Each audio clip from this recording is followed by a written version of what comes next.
السلام عليكم ورحمة الله وبركاته. داوديال كسو دوادا جنالك ورر عصب فديدا قلها شعبك أوليها كدوغو جرح اللي بارد سفردا كالدوان كمغان تليها عصب أفريكا موشيغي إنو قيمين كسمين يهورغل كدا صوماليا إذن كأمنك الدولة أهورغلا كسمي قيبا كميدا مقالة مقديشو دادالك الدولة إي شركة ديبوشيسين تقال مدوك هالك أمريو in ka badan 100 ruux oo ku geeriyootay weeraradii ugu dambeeyay ka dhacay Syria 26 kamid ah waa caruur iyo ciyaaraha oo aan idin hayno jadwalka horyaalka Spain ee La Liga oo isbedel ku dhacay kadib markii la diiday kulamadii ku furitaanka maalmaha Jimcaha iyo Isniinta.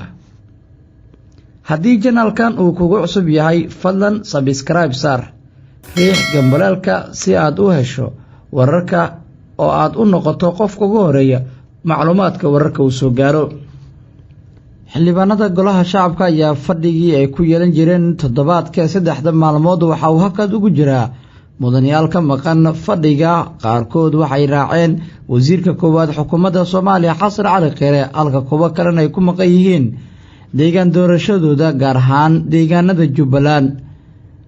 guddoonka golaha shacabka oo fadhigii ugu dambeeyay ay ku yeesheen xaruntooda ka hadlay waxa ay ugu baaqeen xildhibaanada maqan inay soo xaadiraan si kala fadhiga u sii socdo. kulankii ugu dambeeyay golaha shacabka waxa uu ahaa fadhigii 26aad kala fadhiga shanaad baarlamaanka federaalka Soomaaliya waxaana shir gudoomiyaha golaha shacabka Maxamed Mursal Sheekh Cabdiraxmaan.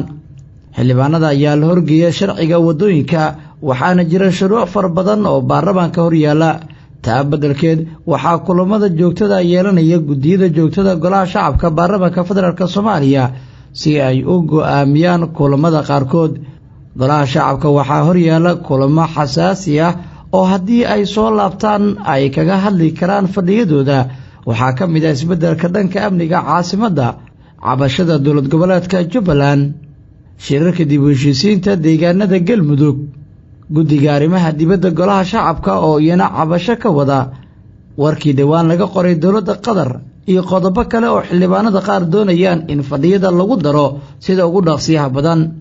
xildhibaanada golaha shacabka ayaa wixii ka dambeeyay bilowgii bishan oo ay ka soo laabteen toddobaadkii xorriyadda oo loo fasaxay mudanayaasha waxaa yaraaday howlaha shaqo ee golaha shacabka baarlamaanka federaalka Soomaaliya. sababta qaarkood xildhibaanada qaarkood warbaahinta gudaha la hadlay waxay ku sheegeen in xildhibaanada ka maqan fadhiga aanu suurtagal ku noqon karin in kooramka uu dhammaado taasina ay caqabad ku tahay howlaha shaqo ee horyaala laanta xeer dejinta golaha shacabka baarlamaanka federaalka Soomaaliya. taliyaha cusub ee ciidanka Africom ayaa waxa uu sheegay in qiimeyn uu ku sameyn doono howlgallada ay ka sameeyaan gudaha Soomaaliya. taliyahan cusub ee ciidamada Mareykanka ee qaaradda Afrika ee dhawaan la soo magacaabay xilkana la wareegay General Stephen J. Townsend ayaa sheegay in uu qiimeyn doono howlgallada ciidamada Africom ee ka fuliyaan qaaraddan Afrika. General Townsend oo fadhigiisa noqon doona dalka Jarmalka munaasabadii uu xilka kula wareegay waxa uu ka sheegay inuu booqan doono toddobaadka soo socda qaaradda Afrika gaar ahaan geeska Afrika oo ay ciidamada Mareykanka xaalado adag iyo howlgallada ay ka wadaan Soomaaliya. waxaan doonayaa inaan ku sameeyo qiimeyn buuxda waxyaabaha uu qabto taliska ayuu sheegay Townsend. General Stephen ayaa dhanka kale waxa uu sheegay in howlgalka Africom kaalin muuqda uu ka qaadan doono muddada uu xafiiskan sii joogi doono haddii ciidanka ay lahayd weerarada cirka ah kuwa diyaaradaha looga daato iyo kuwa kale ay sameeyaan iyagoo kaashanaya dalalka ay ka howlgalayaan ciidanka ay leeyihiin. sanadkii 2017 afar askari oo Mareykan ah ayaa lagu dilay Niger. sidoo kale militariga Mareykanka ayaa xoojiyay howlgalladii ay ka wadeen Soomaaliya halkaasoo oo ay ka fuliyeen ilaa 46 duqeyn ah oo lagu qaaday goobaha ay ku sugayeen Daesh iyo Al-Shabaab sida Mareykanka uu sheegay. Africom ayaa duqeynta ay ka fulisay Soomaaliya waxa ay waxyeelo ka soo gaartay dad rayid ah balse dhowr jeer ayay arrintaasi iska nasaabeen dowladda Mareykanka. qaar ka mid ah hay'adaha u dooda xuquuqda aadanaha ayaa dhowr jeer sheegay inay wareysteen ehelka dad dhibanayaal u noqday duqeynta Mareykanka iyo sidoo kale dadka waxyeeladu gaartay qaarkood oo ay la kulmeen. waan ku qanacsanahay waxyaabaha uu taliyihii iga horeeyay ka sameeyay Soomaaliya, balse waxaan sameyn doonaa waxyaabaha uu taliye weliba oo cusub uu sameeyo oo ah inaan qiimeyn gaara sameysto, ayuu yiri taliyahan. waa uu sii hadlay waxa uuna sheegay in eedaha loo jeedinayo ciidamada Mareykanka ee ka dhanka xuquuqda aadanaha inuu il gaara ku eegi doono arrintaasi. arrimahaas waxay qayb ka yihiin shaqooyinka, waana nasiib daro balse waa ay dhacdaa. ciidamada dowladda federaalka Soomaaliya waxay howlgallo ka sameeyeen qaybo ka mid ah magaalada Muqdisho. ciidanka ayaa howlgalladooda waxa ay ka sameeyeen inta badan wadooyinka ku xeeran warshadaha iyo sodonka goobo gaar ah ciidanku baarayeen howlgalkan oo xalay ka sameeyeen magaalada Muqdisho. inkastoo aan jirin wax war ka soo baxay saraakiisha amniga dawladdu, haddana dadka deegaanka waxay sheegayaan inay arkayeen ciidamadan oo howlgallo ka sameynaya qaybo ka mid ah xaafadaha degmooyinka magaalada Muqdisho, gaar ahaan degmooyinka dhaca wadooyinka sodonka iyo warshadaha ee magaalada Muqdisho. ma jiro war ka soo baxay hay'adaha amniga oo ay ku faahfaahinayaan haddii ay jiraan shakhsiyaad ay ku soo qabqabteen howlgalkooda, waxaana ciidanka saacadii la soo dhaafay ay kordhiyeen baaritaanada ay ka sameynayaan caasimadda tani wixii ka dambeeyay markii weerar lagu qaaday aqalka dowladda hoose oo ay ku dhinteen xubno ka tirsan maamulka gobolka Banaadir, halka kuwa kalena ay ku dhaawacmeen. dowladda federaalka Soomaaliya waxay dadaal buuxa gelinaysaa in 5 bisha soo socota Agoosto inuu qabsoomo shirka dib u heshiisiinta beelaha deegaanka Galmudug oo lagu qabanayo magaalada Dhuusamareeb. wasiirka arrimaha gudaha federaalka ee dib u heshiisiinta xukuumadda Soomaaliya Cabdi Maxamed Sabriye oo xubno guddiga 12 xubnood ka kooban magacaabay ayaa waxa ay xubnaha guddiga wadaan wada tashiyada ay la sameynayaan qaybaha kala duwan ee bulshada. Cabdi Maxamed Sabriye ayaa dadaal xoogan ku bixinaya sidii magaalada Dhuusamareeb la isku keeni lahaa odayaasha dhaqanka 12 beelood ee Galmudug si loo sii gudagalo doorashada waqtigeeda la sii dhaafayo. odayaasha ayaa waxa waajib ka saaran sida wasiirka arrimaha gudaha iyo guddiga ay sheegeen in ay soo xulaan xildhibaanada baarlamaankana uu gaarsiiyo Galmudug gudoomiye cusub oo la doorto, gudoonkana uu iclaamiyo doorashada madaxweynaha, sidaasina lagu gaaro madaxweynaha iyo madaxweyne ku-xigeenka dowlad goboleedka Galmudug 4 sano soo socota. odayaasha qaarkood oo caqabado la kulmaya ayaa waxa ay ka soo horjeesanayaan shirarka, halka qaarkoodna ay taageerayaan, waana tan keentay in la kala saari waayo odayaasha dhabta ah ee shirka ka qaybgalaya maadaama laba dhinac ay u kala qaybsan yihiin. dibadda haddii aynu eegno, in ka badan 100 qofood oo 26 ka mid ay caruur yihiin ayaa ku geeriyootay weerarada dowladda Syria ay ka geysanayso gudaha dalkaasi. mas-uuliyiin ka tirsan hay'adaha u dooda xuquuqda aadanaha ee hoostaga qaramada midoobe waxaa laga soo xigtay in duqeymahaasi ay burburiyeen qaar ka mid ah xaafadihii dadkaasi ay deganaayeen.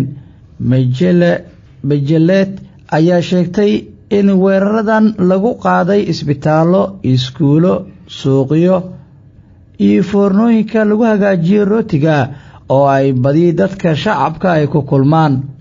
Bachelet ayaa sheegtay in dhimashada dadkani ay qayb ka tahay duqeymo isdaba joog ah oo ay fuliyeen ciidanka daacadda u ah madaxweynaha dalka Syria Bashar al-Assad. duqeynta qaarkood waxaa lagu eedeynayaa in uu gacan ka siiyey ciidanka Bashar ciidamada dalka Ruushka ee gacanta muuqda taageerada siinaya ciidanka Bashar. ciidamada Ruushka ee ka midka ah saaxiibada dhow madaxweynaha Syria Bashar al-Assad. bartilmaameedka ka dhanka dadka rayidka waxay durbaba qayladaan ka keentay qaar ka mid ah hay'adaha samafalka oo sheegaya in xaaladda Syria loo baahan yahay in kulan degdeg ah la isugu yimaado si loo dabagalo dadka ka dambeeya duqeymaha loo geysanayo dadka shacabka ah. arrintaana waxa ay sheegeen in haddii la fiirsado ay saameyn horle ku yeelan doonto caruurta ku nool waddanka Syria kuwaasoo u nugul waxyeelada duqeymaha ka dhacaya dalkaasi. ugu dambeyn, horyaalka Spain ayaa waxaa dib lagu laabtay 2 habeen oo ka mid ah jadwalka u qornaa kulamadii la ciyaari lahaa oo ay dheeli lahaayeen kooxaha qaarkood habeenka Jimcaha iyo habeenka Isniinta. xukunka kadib waxaa durba waxa laga bedelay jadwalka horyaalka La Liga oo qaarkood ay ku calaamadeysnaayeen habeenka Jimcaha iyo habeenka Isniinta. saddexda kulan ay ugu horeysay xilli ciyaareedka La Liga ma jiri doonaan kulamo Jimco ama Isniin la ciyaari doono ilaa inta ay meel leh isugu imaan doonaan xiriirka kubadda cagta Spain iyo madaxda La Liga sida lagu qoray jariirada Marca ee ka soo baxda dalka Spain. La Liga ayaan lacag badan oo magdhow siin doonin TV-yada baahinaya horyaalka oo ay kula heshiiyaan inay jiri doonaan kulamo ay baahinayaan Jimcaha iyo Isniinta maadaama xiriirka uu ka laabto arrintaasi. waa muhiim kulamada ugu horeeya horyaalka waxaana la adeegsanayaa aaladda caawisa garsoorka ee loo yaqaano VAR. waxaa muhiim noqon doona kulamada ugu horeeya isbuuca Agoosto la dheeli doono iyadoo ay calaamaysan yihiin kooxaha ugu waaweyn ama ugu tunka weyn horyaalka kuwaas oo saadaalinta ugu badan horyaalka bilowgiisa loo sii saadaalinayo. taageerayaasha La Liga ayaa ku taageersan xiriirka inaan kulamo la ciyaarin habeenada Jimcaha iyo Isniinta halka qaarkood ay ka soo horjeedaan sida cod ururin ay sameysay shabakada Marca.